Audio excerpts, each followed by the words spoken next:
Hello guys, welcome back to the channel.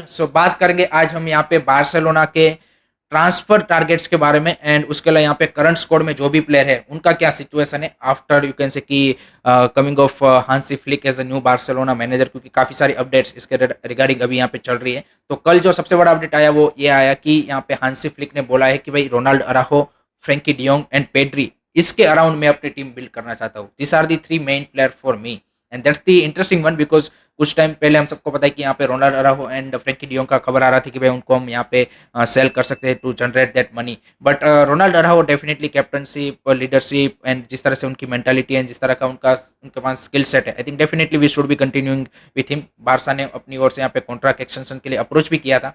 अब देखते हैं प्लेयर की ओर से कब तक यहाँ पे उसका रिस्पॉन्स आता है। दूसरी साइड यहाँ पे हांसी फ्लिक भी बहुत जल्द रोनाल्ड अराहो के साथ बात करने वाले हैं to explain his role in upcoming season under him. So देखते हैं यहाँ पे, I think Araujo most probably यहाँ पे बारसा में रुक सकते हैं।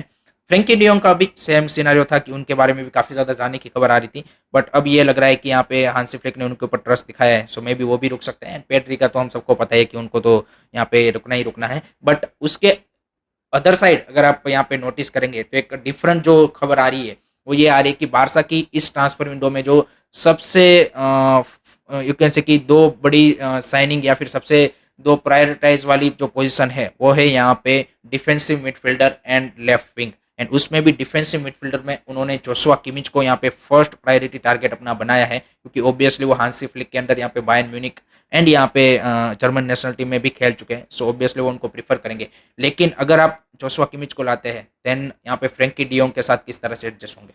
आई think that is the biggest question. क्या दोनों साथ में खेल सकते हैं? क्या वो वर्कआउट हो सकता है? एंड अगर आप जोशुआ किमिच को लाते हैं तो फिर भी एक इवेंचुअली जो एंड क्वेश्चन है वो बना ही रहेगा कि quality DM, out and out DM कहाँ है आपके पास? सो उस केस में आई थिंक एक इंटरेस्टिंग सिनेरियो बनेगा। इन अगर आपको जोशुआ किमिच को लाना है तो पैसा भी आपको कहीं ना कहीं मार्जिन तो बनाना पड़ेगा, जनरेट करना पड़ेगा एफएफपी में। तो वो कहाँ से करेंगे अगर आप फ्रेंकी डियोंग जैसे प्लेयर को, क्योंकि वही सेलेबल एसेट्स है आपके, फ्रेंकी डियोंग, अराउहो, रफीना, ये दो तीन ही आपके ऐसे एसेट्स है कि जहाँ से आपको बड़ा चंक ऑफ मनी मिल सकता है। So I think this are the all the possibilities at the moment देखी जा रही है। एंड जोशुआ किमिच के यहाँ पे ऑप्शन के तौर पे यहाँ पे लो कॉस्ट ऑप्शन में अगर आप देखें तो भाई वेलेंसिया के पेपेलू का नाम निकल के आया था। दूसरी साइड यहाँ पे गुदो रोड्रिगेज का जो अभी साइनिंग है उसको वो भी थोड़ा सा भी स्लो डाउन हो चुका है, क्योंकि प्लेयर को रजिस्ट्रेशन करने में ही सबसे बड़ा प्रॉब्लम आने वाला है। बारसा ट्रांसफर फी तो पे कर देगी, but what about the you can say कि registration into the La Liga, तो वो सबसे बड़ा क्वेश्चन है। एंड उसी के साथ यहाँ पे सर्जियो रोबर्टो की जो यहाँ पे कॉन्ट्रैक्ट रिन्यूअल है उन्होंने भी एक इंटरेस्टिंग मोड ले लिया है। वहाँ पे भी स्लो डाउन हो चुका है नेगोशिएशन, क्योंकि वहाँ पे ये रीजन बताया जा रहा है कि at the moment Balde, Gavi, Vitor Roque ये हमारी फर्स्ट प्रायोरिटी रहेंगे to register into the La Liga, क्योंकि बाल्दे और गावी को हम सबको पता है कि इंजरी था लास्ट सीजन, तो उनको यहाँ पे आपने अनरजिस्टर कर दिया था, तो फिर से आपको मार्जिन जनरेट करके उनको रजिस्टर करना पड़ेगा। तो उसमें सर्जियो रोबर्टो को ये बोला जा रहा है कि आपको प्रायोरिटी हम नहीं देंगे। सो उसके चलते मे बी वो जो सर्जियो रोबर्टो का कॉन्ट्रैक्ट एक्सटेंशन है वो शायद बारसा ना करे। सो एट द मोमेंट तो ये खबर आ रही है उस तरफ से। उसके अलावा यहाँ पे अगर बाकी ट्रांसफर में देखें तो लेफ्ट विंग में जैसे मैंने बोला कि यहाँ पे प्राय सबसे बड़ी जो दो प्रायोरिटी वाली साइनिंग से यहाँ पे पोजीशन, उसमें यहाँ पे लेफ्ट विंग भी है। तो लेफ्ट विंग में obviously Nico Williams eight the moment यहाँ पे फर्स्ट चॉइस है, जैसे डीएम में किमिच है उसी तरह से लेफ्ट विंग में Nico Williams eight the moment first priority है। बट अगर यहाँ पे उतनी ज्यादा हेफ्टी ट्रांसफर फी बारसा पे नहीं कर पाती, 50-60 मिलियन जो भी आस्किंग प्राइस है, देन बारसा ने कुछ यहाँ पे लो कॉस्ट ऑप्शन भी यहाँ पे एज ए बैकअप या फिर प्लान बी के तौर पे रखे हैं, जिसमें डिजायर डोरू जो कि रेनेस लीग वन फ्रांस में खेल रहे हैं, 19 ईयर ओल्ड यहाँ पे वेरी एक्साइटिंग टैलेंट यहाँ पे जिस तरह से आप बोले उसको यहाँ पे टारगेट कर रहे हैं। दूसरा एंटोनियो को टारगेट कर रहे हैं फ्रॉम दी क्लब ब्रूच जो कि बेल्जियम लीग में खेल रहे हैं, नॉर्वेन लेफ्ट विंगर। एंड तीसरा ऑप्शन है यहाँ पे वेस्ली गेसेवो जो कि यहाँ पे ब्राजीलियन है एंड वो यहाँ पे ब्राजील की लीग में खेल रहे हैं। तो ये तीन low cost option eight the moment Barça की ओर से यहाँ पे एज अ प्लान बी रखा गया है कि अगर मान लीजिए कि निको विलियम जैसी बड़ी साइनिंग हम यहाँ पे पुल ऑफ नहीं कर पाते तो यहाँ पे वो ऑप्शन के लिए जाएंगे।